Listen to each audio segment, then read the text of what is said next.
سورہ بقرہ کے 23ویں رکوع کا آغاز ہے اور یہ دوسرے پارے کا 7واں رکوع ہے۔ اس رکوع میں رمضان کے روزوں کا ذکر ہے۔ یا ایھا الذین آمنوا، اے ایمان والوں، کتب علیکم الصیام، تم پر روزے فرض کیے گئے، کما کتب علی الذین من قبلکم، جیسا کہ تم سے پہلے لوگوں پر فرض کیے گئے، لعلکم تتقون، تاکہ تمہیں پرہیزگاری ملے۔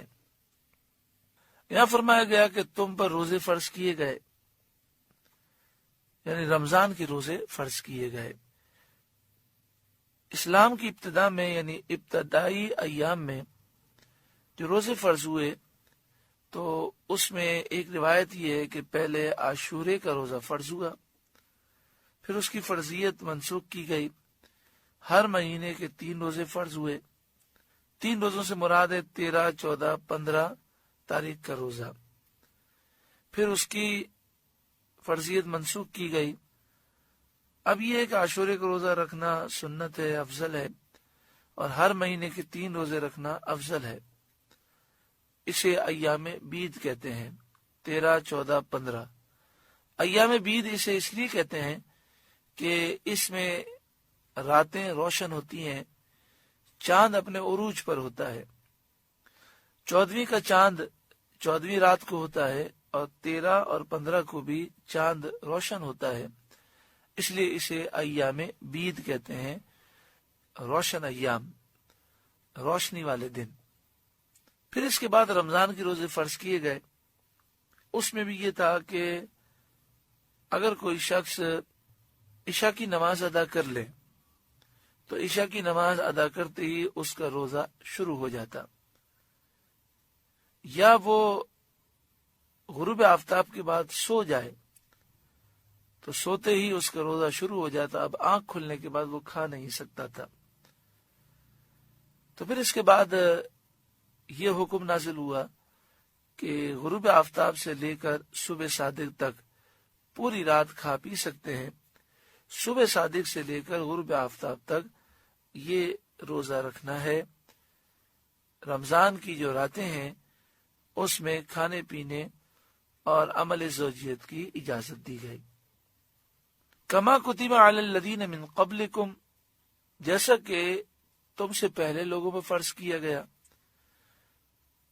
تو حضرت آدم علیہ السلام سے لے کر حضرت عیسیٰ علیہ السلام تک تمام نبیوں کی شریعت میں بہت سارے احکام تھے، تو روزہ کئی نبیوں کی شریعت میں رہا ہے اور کئی امتوں میں رہا ہے۔ کسی پر عاشورے کا روزہ تھا، کسی پر ہر مہینے کے 3 روزے تھے، مختلف امتوں پر مختلف روزوں کے ایام تھے، کیفیتیں اور مسائل بھی مختلف تھے، لیکن فی نفسی روزے کی عبادت پچھلی امتوں میں رہی ہے۔ لعلکم تتقون، اس میں یہ واضح اشارہ موجود ہے کہ روزہ رکھنے کا فائدہ تمہیں پہنچے گا، کہ روزے کی برکت سے تمہارے دل نرم ہوں گے، دل کی گندگی دور ہوگی، اور تمہیں اللہ کا قرب نصیب ہوگا، خوف خدا کی نعمت نصیب ہوگی۔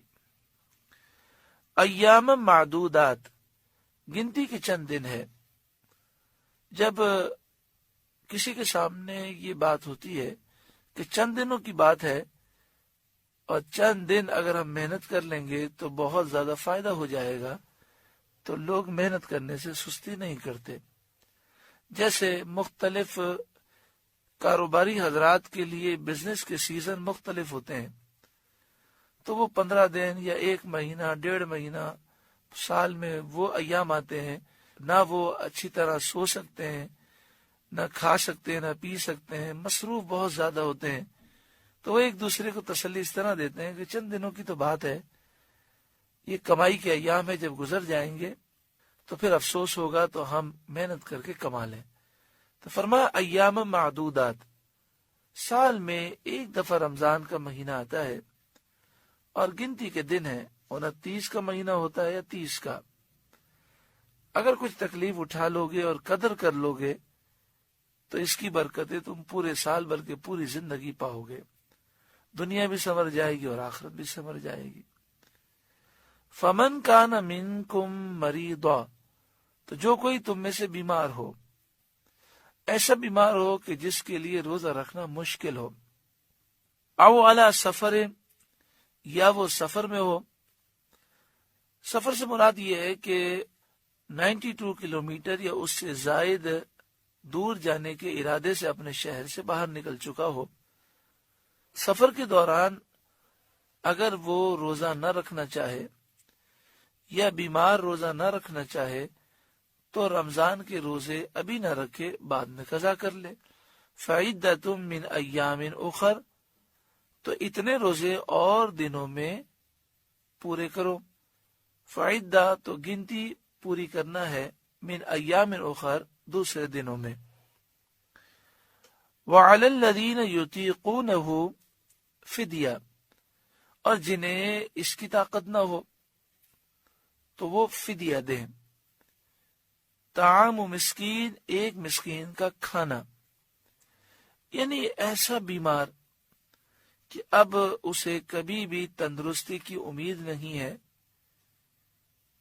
روزہ رکھنے کی طاقت ہی نہیں ہے، اور نہ بعد میں وہ طاقت پانے کی امید رکھتا ہے، جیسے شیخ فانی جس کی عمر 90 سال ہو گئی، بڑھاپے کی وجہ سے جسم میں طاقت ہی نہیں، اور اسے یہ محسوس ہوتا ہے کہ ہر سال کمزوری بڑھتی جا رہی ہے، تو ایسا شخص زندگی میں روزے نہیں رکھ سکتا، تو ہر روزے کے بدلے میں ایک فدیہ دے دے۔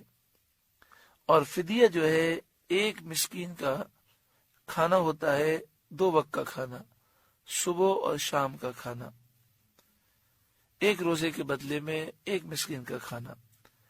اور اگر رقم دینا چاہے تو جو صدقہ فطر کی رقم ہوتی ہے وہ ایک مسکین کو دے دیں۔ فی زمانہ 2016 میں پاکستان میں فدیے کی رقم تقریباً 100 روپے بنتی ہے، تو 100 روپے کسی بھی غریب کو جو زکوٰۃ کا مستحق ہو اسے دے دے ایک روزے کے بدلے میں۔ ایسا بیمار شیخ فانی ہے کہ بالکل روزے نہیں رکھ سکتا، تو پھر جتنے روزے اس کی قضا ہوتے جائے ان کے فدیے وہ دیتا جائے۔ اور بعض ایسے مریض ہوتے ہیں کہ ان کے ساتھ مسائل یہ ہوتے ہیں کہ وہ مسلسل روزے نہیں رکھ سکتے، تو چند روزے رکھے بھی طبیعت خراب ہو گئی، اب معاملہ یہ ہے کہ اب تندرست ہونے کی امید نہیں ہے، تو جتنے روزے باقی ہیں ان کا وہ فدیہ دے دیں، اور اگر فدیہ دینے کی برکت سے تندرستی مل جائے اور پھر روزہ رکھنے کی طاقت ہو جائے تو پھر روزے رکھنے ہوں گے۔ فمن تطوع خیرا فہو خیر اللہ، پھر جو اپنی طرف سے نیکی زیادہ کرے تو وہ اس کے لیے بہتر ہے۔ یعنی اگر فدیے کی رقم 100 روپے بنتی ہے تو وہ ایک روزے کے بدلے 1000 روپے دینا چاہے، 5000 روپے دینا چاہے، جتنا زیادہ دینا چاہے اتنا ہی زیادہ ثواب ہے۔ وَأَن تَصُومُوا خَيْرٌ لَكُمْ، اور تمہارا روزہ رکھنا یہ تمہارے لیے بہتر ہے، ان کنتم تعلمون، اگر تم جانو۔ یعنی مسافر اگر حالت سفر میں روزہ رکھ سکتا ہو اور اسے اور اس کے ساتھیوں کو تکلیف کا اندیشہ نہ ہو تو بہتر ہی ہے کہ روزہ رکھ لے۔ اسی طرح ایسا مریض کہ جسے کچھ تکلیف تو ہوگی لیکن روزہ اس کا ہو جائے گا، تو کچھ تکلیف برداشت کر کے روزہ رکھ لے تو یہ بہتر ہے۔ ہاں اگر ایسا مرض ہو کہ جس میں روزہ ناقابل برداشت ہو جائے گا تو نہ رکھے۔